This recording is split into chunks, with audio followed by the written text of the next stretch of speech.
கர்த்தருடைய பரிசுத்தமான நாம மகிமைப்படுவதாக.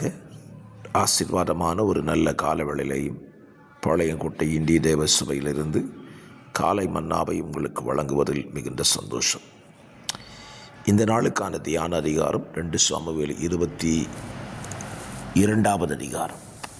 இந்த நாளுக்கான காலை தியான வசனம் 2 சாமுவேல் 22-29. கர்த்தராகிய தேவரீர் என் விளக்காயிருக்கிறீர், கர்த்தர் என் இருளை வெளிச்சமாக்குகிறவர். இந்த வசனத்தில் சங்கீதக்காரனாகிய தாவீது நம்பிக்கைக்குரிய ஒரு வார்த்தையை இந்த வசனத்தில் சொல்லுகிறான். என் விளக்கு கர்த்தர், என் வெளிச்சமும் கர்த்தர் தான். அவனுக்குள் இருந்த மிகப்பெரிய ஒரு நம்பிக்கை. ஆம், இந்த காலவேளையில் நம்முடைய நம்பிக்கையும் இப்படியாகவே இருக்கட்டும் என்று சொல்லி உங்களை வாழ்த்துகிறேன். நம்முடைய நம்பிக்கை என்ன? என்னுடைய விளக்கு கர்த்தர். அப்படியானால் ஒரு விளக்கு ஒன்று இருக்குமானால் அதிலே எரிவதற்கான எண்ணெய் தேவை, எரியக்கூடிய திரி தேவை, பற்ற வைக்கக்கூடிய நெருப்பு தேவை. 3 பொருள்கள் ஒரு விளக்குக்கு தேவை. ஆண்டவர் நமக்கு விளக்காய் இருந்தால் அவரே அதற்கு எண்ணெயாய் இருக்கிறார், அவரே அதற்கு திரியாய் இருக்கிறார், அவரே அந்த திரியை எரிய பண்ணுவருமாய் இருக்கிறார். அப்படியானால் நம்முடைய நம்பிக்கை முழுவதுமே கர்த்தரையே சார்ந்திருக்கும். காரணம், நம்மில் செய்கிற எல்லா காரியத்தையும் அவர் ஒருத்தர் தான் செய்கிறார். விளக்கை தந்து, திரியை தந்து, எண்ணெயை தந்து, அதில் தீயையும் பற்ற வைத்து விடுகிறார். இப்பொழுது என்ன நடக்கிறது? அந்த விளக்கில் எரிகிற திரியானது அந்த விளக்கு இருக்கிற ஸ்தானம் முழுவதையுமே வெளிச்சத்துக்குள்ளாக மாற்றிவிடுகிறது.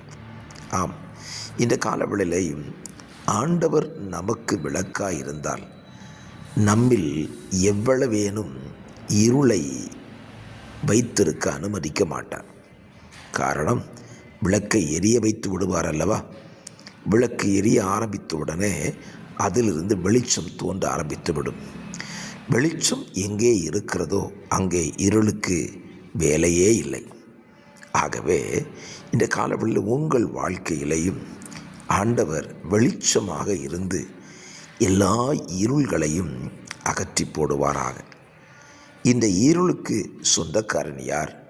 சத்துரு அல்லவா? ஆகவே வெளிச்சமாயிருக்கிற ஆண்டவர் வந்த இடத்துல இருளாயிருக்கிற சத்துருவுக்கு இடமே இல்லையே. அவன் தன் இருளை அந்த இடத்திலிருந்து விலக்கி கொள்ளுதான் ஆக வேண்டும். காரணம், அவர் எனக்கு வெளிச்சமாக வந்து விட்டார். இந்த காலவெளியிலே உங்கள் வாழ்க்கையில் ஆண்டவர் உங்களோடு கூட இருப்பாரானால் அவர் உங்களுக்கு வெளிச்சமாக இருப்பார். உங்கள் வாழ்க்கையில் இருக்கிற சாத்தானுடைய சகல இருளையும் அவர் அகற்றி போடுகிற தேவனாயிருக்கிறார். இதை நீங்கள் விசுவாசிக்கிறவர்களாயிருந்தால் இந்த காலவெளியில் இந்த வார்த்தையை அறிக்கை பண்ணுங்கள். கர்த்தர் எனக்கு விளக்கு, அவர் எனக்கு வெளிச்சம், அவர் என் இருளை அகற்றி போடுகிற தேவன். அவர் இருக்கிற இடத்தில் எந்த இருளுக்கும் என்னில் அதிகாரம் இல்லை என்று நீங்கள் சுத்தமாய் சொல்லி பாருங்கள். இருளுக்கு அதிபதியாய் இருக்கிற சத்துரு உங்களை விட்டு நிச்சயமாய் விலகி போவான். ஜெபிக்கலாம். பரிசுத்த பிதாவே, இந்த நல்ல காலவெளியிலேயும் எங்களுக்கு வெளிச்சமாய் இருக்கிற தேவனுடைய கரத்தில் எங்களை தருகிறோம். எங்கள் வாழ்க்கையின் எந்த பகுதிகளிலேயும் இருட்டின் தன்மை இல்லாதபடி வெளிச்சமாக்கி விடுங்க. அப்படி செய்கிறதுக்காக நன்றி. இயேசுவின் நாமத்தில் பிதாவே, ஆமென்.